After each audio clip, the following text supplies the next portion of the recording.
Hola, bienvenidos a la Caja Verde. Tras 9 semanas de intensas protestas protagonizadas por profesores en Corea del Sur, el gobierno ha dado un paso significativo al aprobar una nueva legislación destinada a brindar una mayor protección a los docentes frente a las quejas y acosos por parte de los padres. Durante este largo periodo de movilización, los profesores y maestros se unieron en un coro unánime para demandar un mayor reconocimiento de sus derechos y prerrogativas en el entorno educativo. Denunciaron que habían sido objeto constante de hostigamientos por parte de padres de estudiantes, quienes en ocasiones realizaban acusaciones infundadas de abuso infantil con la intención de lograr su destitución. La chispa que encendió esta ola de protestas fue el trágico suicidio de una joven maestra quien se vio abrumada por las constantes quejas de los padres. Esta dedicada educadora, con poco más de un año de experiencia, dejó por escrito su sensación de agobio y la sensación de que el peso de su trabajo la estaba llevando al límite. Desde la perspectiva de los profesores, la situación se había vuelto insostenible. Muchos de ellos argumentaron haber sido denunciados por acciones como restringir a un niño violento o simplemente llamar la atención a un alumno. Los educadores acusaron a los padres de aprovecharse de la Ley de Bienestar Infantil aprobada en 2014, que llevaba automáticamente al despido de cualquier profesor acusado de abuso infantil. Sin embargo, la nueva legislación, conocida como el Proyecto de Ley para el Restablecimiento de los Derechos de los Profesores, representa un cambio significativo. Ahora, los docentes no serán destituidos de inmediato tras la denuncia de abuso infantil, sino que se requerirá una investigación más exhaustiva y una mayor recopilación de pruebas. Además, se proporcionará apoyo financiero para la defensa legal de los profesores que enfrentan demandas injustificadas y se impondrá una mayor responsabilidad a los directores y rectores de las escuelas para proteger a su personal. Las protestas de los profesores comenzaron después del suicidio de una joven maestra en julio de 2023, quien había estado bajo una abrumadora presión debido a las quejas de los padres. Esta maestra, que perseguía el sueño que compartía con su madre de educar a las futuras generaciones, sentía un profundo amor por los niños, según relató uno de sus primos al descubrir su diario. En sus escritos describía las tensiones en su trabajo, como el incidente en el que un estudiante había herido a otro con un lápiz y cómo se había visto envuelta en conflictivas conversaciones telefónicas y mensajes con los padres. Los profesores afirmaron que la cultura de denuncias maliciosas había socavado su capacidad para enseñar y mantener la disciplina en el aula. La Federación de Sindicatos de Maestros de Corea del Sur acogió con satisfacción la nueva legislación, declarando que no solo expandiría el derecho de enseñar, sino también protegería el derecho de los estudiantes a aprender. El sindicato expresó su profundo agradecimiento a los profesores que dedicaron 9 semanas a las protestas, exigiendo mejoras condiciones laborales, y señaló que el resultado actual se debió a la fortaleza de estos educadores. Si bien el gobierno y las autoridades locales habían implementado previamente algunas medidas para proteger a los profesores y facilitar su labor, ninguna de ellas tenía un respaldo legal sólido. Las nuevas directrices gubernamentales desarrolladas a principios de ese mes otorgan a los profesores el derecho de retirar a estudiantes indisciplinados del aula y tomar medidas físicas si es necesario. Además, la Oficina de Educación de Seúl planea grabar todas las conversaciones telefónicas de los padres con los profesores y utilizar un chatbot como primera línea de defensa contra las quejas injustificadas. No obstante, algunos maestros argumentan que las nuevas leyes aún no son lo suficientemente amplias. El presidente de la Federación de Sindicatos de Profesores considera que la nueva legislación es un gran avance en términos de protección tanto para los profesores como para los estudiantes, pero señala que aún existen áreas que requieren mejoras. Hace un llamado a los políticos para que revisen el Acta de Bienestar Infantil, sosteniendo que no debería ser posible que una simple acción disciplinaria contra los alumnos sea etiquetada como abuso infantil. Además, algunos profesores desean que se impongan sanciones a los padres que realicen acusaciones falsas de abuso infantil. La sociedad altamente competitiva de Corea del Sur ha contribuido en parte a esta cultura de hostigamiento por parte de los padres. Los resultados académicos se consideran un indicador clave de éxito, lo que lleva a que los estudiantes compitan ferozmente desde una edad temprana para obtener las mejores calificaciones y asegurar su ingreso a las principales universidades. El temido Suneum, el examen de acceso a la universidad, es el maratón de 8 horas de pruebas consecutivas que no solo determina si los estudiantes accederán o no a la educación superior, sino que puede afectar sus perspectivas laborales, sus ingresos, dónde vivirán e incluso sus futuras relaciones. El silencio domina la capital, Seúl, eso en Corea del Sur, en parte gracias a que las tiendas permanecen cerradas, los bancos tampoco abren e incluso el mercado de valores inicia su sesión más tarde. La mayoría de las obras de construcción se detienen, los aviones se quedan en tierra y cesa el entrenamiento militar. Ocasionalmente, sirenas distantes rompen la quietud, las motocicletas de la policía corren para trasladar a los estudiantes que llegan tarde al examen. Muchos padres nerviosos pasan el día en el templo budista local o en su iglesia cristiana, aferrándose a las fotos de sus hijos. Las oraciones a veces se programan para coincidir con el calendario de los exámenes. En la entrada de la sala de examen, los inspectores confiscan con sus detectores de metales todas las posibles distracciones, relojes digitales, teléfonos, bolsas y libros. Cada septiembre, alrededor de 500 maestros de toda Corea del Sur son seleccionados y conducidos a un lugar secreto en la provincia montañosa de Gangwon. Durante un mes, sus teléfonos quedan confiscados y todo contacto con el mundo exterior está prohibido. Oficialmente, la puntuación individual de cada estudiante se publica en un sitio web nacional un mes después del examen.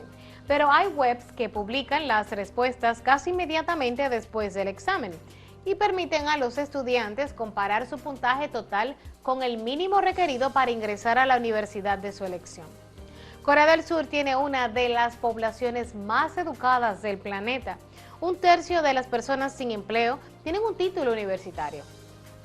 Muchos jóvenes no solo apuntan a una buena universidad, sino a SKY, el nombre colectivo de las 3 universidades más prestigiosas de ese país, Seúl, Corea y Yonsei. Y se las ve como las Harvard y Yale u Oxford y Cambridge de Corea del Sur. Alrededor del 70% de los egresados de la escuela secundaria irán a la universidad, pero menos del 2% alcanzará los exigentes requisitos de una institución SKY. Graduarse en una buena universidad en Corea del Sur no garantiza a los jóvenes un buen trabajo o un salario seguro. El prestigio de asistir a SKY es también una de las mejores formas de entrar a trabajar en uno de los conglomerados familiares más influyentes. La economía de la nación está vinculada a estas pocas pero enormes y extensas dinastías que incluyen a LG, Hyundai, SK, Lotte y la más grande de todas, que es Samsung. Con gran parte de su futuro dictado por el resultado de este único examen, la preparación comienza temprano y para ello los estudiantes suelen acudir a los Hwons, que son clases de revisión dirigidas por tutores privados, tanto en persona como en línea. Y hay más de 100.000 Hwons en Corea y más del 80% de todos los niños coreanos, tanto de primaria como de secundaria, asisten a este tipo de escuelas. Es una industria de unos 20 millones de dólares. Incluso algunos de los maestros más famosos del país ganan millones cada año. Sin embargo, la presión sobre los padres para Desembolsar miles de dólares mensuales en clases privadas está dejando atrás a las familias menos pudientes. Expertos creen que estos crecientes costos son también una de las razones principales por las que la tasa de natalidad de Corea del Sur es la más baja del mundo. Varios gobiernos han intentado frenar la industria de los hawon, tanto por los bolsillos de los padres como también por la preparación por el bienestar de los estudiantes. Hoy, por ley, estas escuelas en Seúl deben cerrar a más tardar las 22 horas, que son las 10 de la noche. No pueden enseñar ningún material antes de que las escuelas oficiales y las tarifas sean limitadas. El doctor Kim Tae-yong, un psicólogo que trabaja en Seúl, dice que los niños coreanos se ven obligados a estudiar mucho y competir con sus amigos. Están creciendo solos, dedicados a estudiar por sí mismos, y ese tipo de aislamiento puede causar depresión y ser un factor importante en el suicidio. Y a nivel mundial, el suicidio es la segunda causa de muerte entre los jóvenes, pero en Corea del Sur es la causa de muerte número 1 para los jóvenes de entre 10 y 30 años. El país también tiene los niveles más altos de estrés entre los jóvenes de 11 a 15 años en comparación con cualquier otro país industrializado del mundo, según la Organización para la Cooperación y el Desarrollo Económico, OCDE. Sin embargo, muchos expertos destacan que las presiones educativas no son la única causa. El rápido crecimiento de las ciudades, así como la disminución de las estructuras familiares tradicionales, también ha contribuido al aumento de la sensación de aislamiento, depresión y suicidio. Durante más de una década, el gobierno ha intentado hacer frente a la mala salud mental del país, invirtiendo en campañas publicitarias, abriendo líneas telefónicas nacionales y también aumentando las camas de hospitales en salas psiquiátricas. Pero a diferencia de casi todos los demás países, en los últimos 10 años la tasa de suicidios en Corea lamentablemente ha seguido aumentando. Nos vamos a una pausa y retornamos en breve.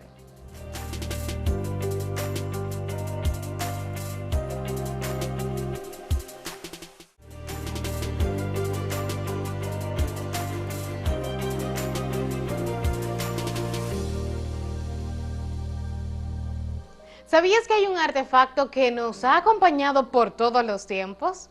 El lápiz es un verdadero tesoro entre los inventos a lo largo de la historia. Ha sido el fiel compañero con expresiones artísticas, diseños y comunicaciones. Te mostramos algunas curiosidades sorprendentes sobre este instrumento invaluable. El primer lápiz documentado en la historia tuvo su origen en Baviera, Alemania, en el año 1750. Desde entonces ha evolucionado en diversas formas y tamaños, incluyendo los hexagonales, triangulares y los versátiles lápices acuarelables, entre otros. Fue Jaime Lippmann quien el 30 de marzo de 1858 añadió una goma al extremo del lápiz. Este hecho dio lugar a la celebración internacional del Día del Lápiz, que es el 30 de marzo. Antes del lápiz, los romanos empleaban el estilete, un utensilio de metal utilizado para raspar el papiro. Empresas como Grupo Fila-Dixon producen más de 200 millones de lápices al año. Sorprendentemente, con esta cantidad podríamos dar 12 vueltas completas alrededor del planeta. Curiosamente, al agotar el grafito de un lápiz dibujando una línea ininterrumpida, esta línea tendría una longitud asombrosa de 57 kilómetros. El modesto lápiz, con su historia rica y sus múltiples usos, es mucho más que una herramienta de escritura común. A través de los siglos ha evolucionado para adaptarse a las necesidades de artistas, estudiantes y profesionales de todas las disciplinas. Desde su humilde origen en Baviera hasta su presencia en aulas y oficinas en todo el mundo, el lápiz sigue siendo un símbolo de creatividad y expresión. La educación es una inversión inigualable en el futuro, pero su precio varía enormemente en todo el mundo. En este reportaje nos sumergiremos en el intrigante mundo de la educación para descubrir cuáles son los países que lideran la lista de los más costosos para obtener una formación de calidad. Desde matrículas exorbitantes hasta gastos adicionales, seguiremos la huella del costo de la educación en diferentes países para comprender cómo esta variable es fundamental en la búsqueda del conocimiento y el desarrollo profesional. Acompáñanos a descubrir cuáles son los países que tienen la educación más cara del mundo. El comienzo de un nuevo año escolar puede ser muy diferente según donde se viva. No es lo mismo hacerlo en Estados Unidos que en Chile, China, Rusia o Islandia, por ejemplo. Y eso, las familias lo notan directamente en su bolsillo.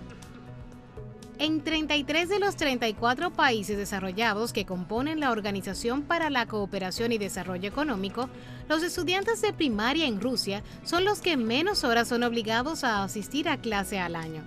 Lo hacen por un total de 500 horas, cuando el promedio internacional es de 800 horas anuales.